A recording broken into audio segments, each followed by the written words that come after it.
So I just picked up this Solo PRK 15 guitar kit for a very small amount of money from Solo themselves. And I want to open it up and show you guys what you can expect if you get one for yourself. So I bought this thing because I've always loved the PRS guitar shape. And I ended up picking up this PRS SE hollow body here, which is a pretty good guitar. Not a great guitar. Got a couple of complaints about it. But I have something here, essentially, that I can use to kind of give a little bit of a comparison between this kit and what you might compare it to, which is an SE model PRS. So I'm going to pull it apart here and look into the parts a little bit. So first off, this is what you get in the kit. You've got the body, the neck, all of the hardware, and a couple of picks, etc.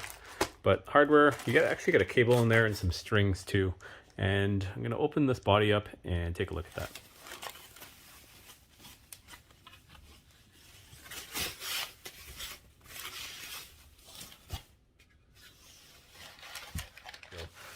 So, first thing I notice about this guitar is it's still a little bit rough. It's not quite polished to the point where you could finish it right away. There's still going to be some sanding that you need to do, and I'm talking probably 200 grit, 400 grit, 600 grit. You know, the sanding schedule all the way up until you're going to start finishing this thing with sealer or stain or whatever. But overall, the body looks to be pretty nice. What I really like about it is that it's got this, contour, which is what really draws me to the PRS shape. Is I like that archtop PRS shape like that. Some of the SEs you get are just, they're the shape, but they're flat on the top. And that takes away a little bit from the appeal. And then we've got this nice flame. So this is the kind of flame that I think, with some highlights and shadow work, I can really make this thing pop. Now, disclaimer, I'm not a luthier. I've done my share of building guitars, refinishing guitars, setting them up, whatever. But I'm not a luthier, so if you guys are, you are going to have more knowledge about these things than I will. But anyway, let's look in depth here at the body itself. So what I liked about this kit is that this body is solid mahogany with a cap, and then it's got this veneer on the top here, and you can see that the veneer really is quite thin. Here especially is where you can see it. That's just a tiny bit of veneer over, what is that, probably a maple cap on top of a mahogany body. And then we've got some binding on the edges, which is nice. I like the binding. Now, I said I got this ridiculously cheap. These kits regular price are, I think, $250 or something, and I've been watching them for a while because I wanted to pick one up. And then I saw this one that they had on the site was discounted because of this little chip here. I mean, yeah, sure, it looks like a flaw in the top, but when you look at it, the bridge is going to go right there and right there. This part's going to be completely covered anyway, so essentially nobody's ever going to see that. So I was pretty happy to pick this up. I got it for $220 plus tax. You believe that for all this? Anyway, on to the neck. All right, so here's the neck. It's looking pretty good. Got some nice frets. The edges of the frets, I can feel them a little bit there, but I definitely don't feel them on my PRS. But I have felt other guitars in a medium price point that feel worse or the same as this. So for $220, like I said, I can do a little bit of fret end polishing and get that to reduce the fret poke a little bit. Now, when I say fret poke, there's really a very minimal amount. If you look at it like this, you can see that these frets, pretty much, except for that one, maybe there, do end right where the fretboard ends. So that's a good thing. The wood itself, this is, I'm pretty sure it's rosewood, which is great because these days you get all kinds of weird stuff like Indian laurel and whatever on fretboards, and you don't get the mahogany bodies anymore. You get Jatoba or whatever else Ibanez is doing these days. I love Ibanez, by the way. And then the back of the neck itself here, like I said, still rough, needs a sand. but it feels pretty good. Let me see the profile on the neck.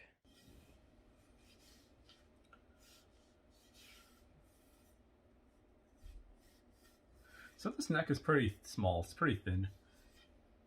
It's not as thin as an Ibanez. It's not as thick as a 50s Gibson.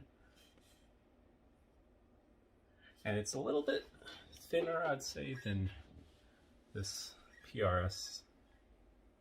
So the neck on this PRS is a wide flat, I think it is. I think it's called. Wide fat, maybe? Anyway, I'll put that in a little subtitle there. But the PRS neck is a little bit thicker than this, and it's got a little bit more, something more to it. It just feels a little bit better. This one, and it also might be because it's finished, but I guess we'll see once I'm done with this. But the neck itself feels pretty good. It's definitely playable. I can see myself enjoying that, which is nice. Yeah, let's move on. All right, so looking at the nut here, that's what we've got for a nut. Not the highest quality nut, obviously, and that may very well just get replaced with something nicer. But that's fine. Truss rod's in there, and the headstock is obviously one of these generic headstocks. You can carve into whatever you like. Let's put that beside the PRS. And it looks like there's no way to make this look like a PRS, but that's okay. They probably have to do that for legal things. And I can still make that look nice. All right. Okay, here's a shot side by side of the PRS and the Solo PRK. And you can see the PRS has binding on the top and the bottom. The PRK obviously just has it on the top. And now keep in mind, this is a hollow body, so things might be different on a Custom 24 or something like that. But the arch on the top is similar, but the PRS has an arch on the bottom too, whereas the PRK is just flat on the bottom. And if you take a look at the top horn here, it's kind of hard to hold it and point to it at the same time, but there's just a little bit more contour to the PRS than there is to the Solo. Even on the binding itself, the PRS has a bit of contour and the Solo doesn't. So small things like that. Looking in the cavity here, we've got some probably glue marks in there. Still pretty rough in the cavity. That's all the hardware for all that comes with it. And looking at the back, we've got this PRS-esque shape where the neck connects. To be honest, I'm actually probably going to carve this away a little bit, give myself a little bit of hand room when I'm sliding up the neck. And let's see how the neck fits. So this is a set neck guitar, which means this neck has to be glued in there. The wood lip doesn't quite extend all the way, so I guess you're going to have to position it roughly about there and make sure you clamp it tightly when you glue this neck, which increases the level of difficulty just slightly. But let's look at the actual joint itself, if I can get the camera on that. And this is where I notice one little detail that's not quite perfect. That's that there's a little bit of a gap. It doesn't fit quite as tightly as I would like a neck to fit in the set neck position here. So once you clamp that and glue it, you might want to just go in and maybe fill that a little bit, because it does wobble. It's hard to capture it here, but essentially what I'm saying is this neck kind of isn't perfectly solid in that joint. Solvable issues I think I can get over, but something to keep in mind. Okay, so popping open that hardware kit, you can see we've got everything you need to put the guitar together here and some extras. So, to be honest, a lot of this I'm probably not going to end up using. Like these pickups, I'm going to throw them out. Well, not throw them out, but I'm not going to use them. I've got pickups galore downstairs. And the bridge and a couple of other things I might replace. I might go gold hardware on this thing. But what I do appreciate is that they've got things that are hard to find, like this cavity cover, this truss cover, you know, the bushings for the tuners. Comes with a cable, strings. Yeah, those are, the cable will be used. The strings probably not going to be used. Comes with your three-way switch, your knobs. What else have we got in there? An input jack. all the little details that sometimes are expensive to source separately or just kind of annoying to find. So I do appreciate that they include all that stuff, everything that's necessary to actually build the guitar up, even if you're not going to use all of it. So that's kind of cool. So overall, I'd say I'm pretty happy with the quality of this kit. For $220, I don't think you can go wrong with even just the wood in this thing. I've thought a lot about buying one of these PRS, full PRS custom 24s, but I just can't bring myself to spend that kind of money on a guitar. I bought a lot of expensive guitars in my time, and things like, you know, high-end Fenders, Gibsons. I'm not a Les Paul guy. But I always find that they're not quite what I want them to be. They never live up to my expectations.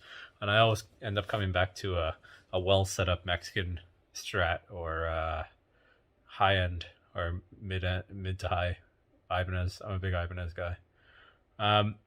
So for $220, the ability to put together my own PRS kit, PRS style kit, I should say, is going to be pretty advantageous.